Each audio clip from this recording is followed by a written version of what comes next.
Assalamualaikum warahmatullahi wabarakatuh. Perkenalkan, saya Sylvia Anggraini dengan NIM 2305229 dari Prodi Pendidikan Pancasila dan Kewarganegaraan, Departemen Ilmu Sosial Politik, Fakultas Ilmu Sosial, Universitas Negeri Padang. Baiklah, untuk pertemuan kita kali ini saya akan berdialog bersama Nina Maisyah, teman sekelas saya, itu tentang materi pengantar sosiologi. Baiklah Nina, untuk dialog pertama kita saya ingin bertanya nih, kebudayaan itu sebenarnya apa sih? Kalau menurut saya, kebudayaan itu adalah kebiasaan-kebiasaan yang diturunkan secara generasi ke generasi, dan budaya tersebut mengatur perilaku yang ada di masyarakat dan bermanfaat bagi masyarakat itu sendiri. Bagaimana sih kebiasaan itu bisa dikatakan kebudayaan? Apakah semua kebiasaan kita saat ini bisa dikatakan sebagai kebudayaan atau gimana? Semua kebiasaan itu tidak bisa disebut kebudayaan. Kebiasaan itu dapat disebutkan kebudayaan itu jika kebiasaan tersebut diturunkan secara turun-temurun dan tidak mudah lenyap. Jadi selama masyarakat itu masih ada, kebiasaan itu masih terus dilakukan. Dan kebiasaan itu lebih tua daripada generasi tertentu. Jadi itu tuh kan diturunkan dari generasi-generasi. Jadi tentu kebiasaan itu telah dilakukan sejak dahulu. Jadi itu. Oke, materi selanjutnya itu saya akan bertanya tentang konflik sosial. Kita lihat saat ini konflik sosial sangatlah marak gitu ya, baik itu di lingkungan masyarakat, pendidikan, atau petinggi negara sekalipun. Nah, gimana sih menurut kamu solusi untuk pemecahan konflik ini? Jadi ada beberapa cara untuk agar konflik itu terselesaikan. Yang pertama itu negosiasi. Kedua belah pihak akan bernegosiasi atau berdiskusi tentang masalah tersebut tanpa melibatkan pihak ketiga. Dan yang kedua itu mediasi. Mediasi itu menyelesaikan masalah dengan melibatkan pihak ketiga sebagai penengah. Dan ada juga salah satu cara, yaitu dengan salah satu pihak mengalah, dan salah satu pihak yang mengalah ini akan menerapkan atau melakukan keinginan dari pihak lawan. Oke, menurut kamu sendiri apakah solusi konflik itu udah tepat atau udah terlaksana gitu di lingkungan kita saat ini? Kalau menurut aku di lingkungan sekitar, mediasi udah terlaksana. Misalnya kayak perceraian. Sebelum perceraian itu final atau ketuk palu kan ada mediasi untuk menyelesaikan konflik yang ada di pernikahan. Siapa tahu pernikahan itu bisa diselesaikan. Dan mediasi juga sering dilaksanakan untuk menyelesaikan konflik-konflik yang lain, seperti konflik di organisasi kita. Mediasi juga sering digunakan, kayak misalnya teman kita sebagai pihak ketiga untuk menyelesaikanlah kesalahpahaman atau perbedaan pendapat dari kita. Oke. Untuk pertanyaan selanjutnya itu saya akan bertanya tentang integrasi sosial. Integrasi sosial itu kan penyesuaian unsur-unsur yang ada yang berfungsi gitu di masyarakat. Apa aja sih bentuk-bentuk integrasi sosial? Bentuk-bentuk integrasi sosial itu yang pertama ada normatif. Normatif itu, integrasi ini terjadi karena banyaknya norma yang ada di masyarakat. Seperti Bhinneka Tunggal Ika yang saat ini norma yang kita pegang, karena kan banyak kebudayaan yang ada di Indonesia. Jadi Bhinneka Tunggal Ika ini perlu untuk menguatkan kita, untuk mengintegrasi kita. Dan yang kedua itu fungsi-fungsi. Banyaknya fungsi-fungsi yang saling melengkapi yang bisa untuk diintegrasikan, sepertinya suku Minang itu kan terkenal dengan masakannya, dan suku Aceh yang terkenal dengan hasil lautnya. Jadi kita tuh saling bekerja sama dengan fungsi masing-masingnya.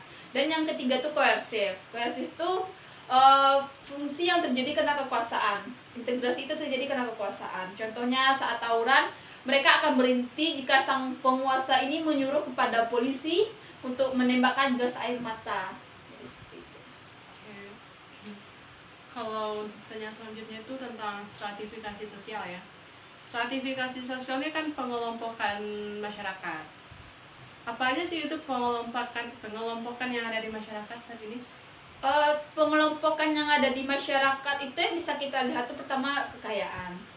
Tentu orang yang paling kaya akan menduduki tingkat atas sertifikat atas dalam kelompok masyarakat, karena dianggap mereka tuh berhasil, karena kan standar orang masyarakat sekarang itu dari segi kekayaan, dan yang tidak lupa itu kekuasaan juga akan menjadi lapisan yang lumayan tinggi lah di dalam masyarakat, karena kan dia berkuasa dan bisa memerintah orang lain.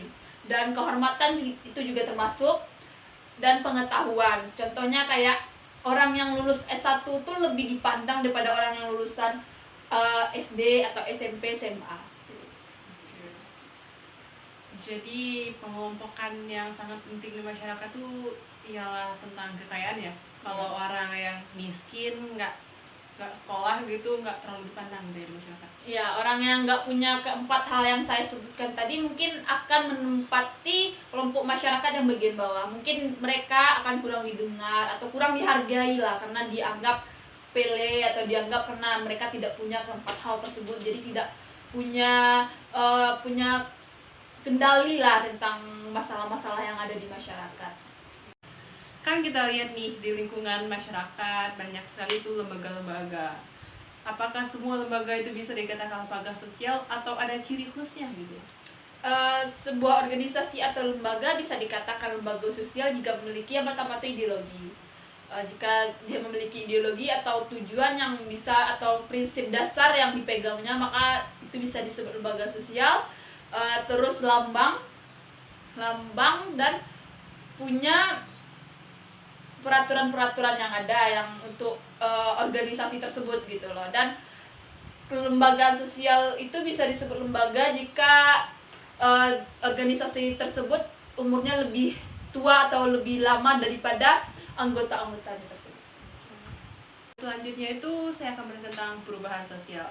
Di masyarakat kita saat ini banyak sekali tuh perubahan-perubahan yang terjadi. Kayak contohnya tuh perubahan yang biasanya perempuan tidak ada yang lanjut kuliah, lanjut sekolah, cuman sampai paling cuma sampai tamat SMP ya kan. Apa sih penyebab atau faktor pendorong perubahan sosial itu terjadi? Dan apa yang faktor penghambat perubahan itu? Faktor pendorong yang untuk perubahan sosial itu yang pertama itu iptek. Jadi iptek itu sangat berpengaruh terhadap perubahan yang ada di masyarakat kita ini. Contohnya kayak kita belajar sekarang pakai gadget, dan kita sekarang belajar melalui daring, itu karena pengaruh iptek, teknologi yang sudah maju, dan pendidikan yang maju. Jika kita memiliki pendidikan yang udah maju, itu pasti pikiran kita lebih terbuka terhadap perubahan yang terjadi.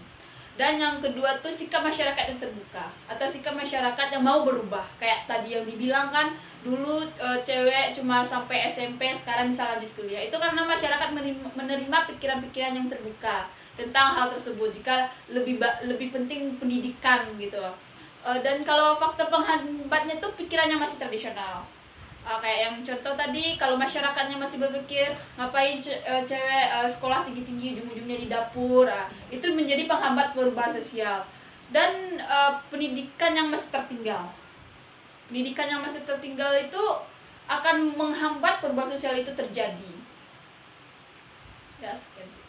Oke, jadi bisa kita ambil kesimpulan perubahan sosial itu bisa berdampak positif maupun berdampak negatif lah ya, Tiba ya. Tergantung pandangan orang tuh memandang perubahan sosial itu apa. Oke, terima kasih sebelumnya Nina. Oke teman-teman, sekian dialog kita hari ini. Jika ada kesalahan kami mohon maaf. Saya akhiri, wabillahi taufiq wal hidayah. Wassalamualaikum warahmatullahi wabarakatuh.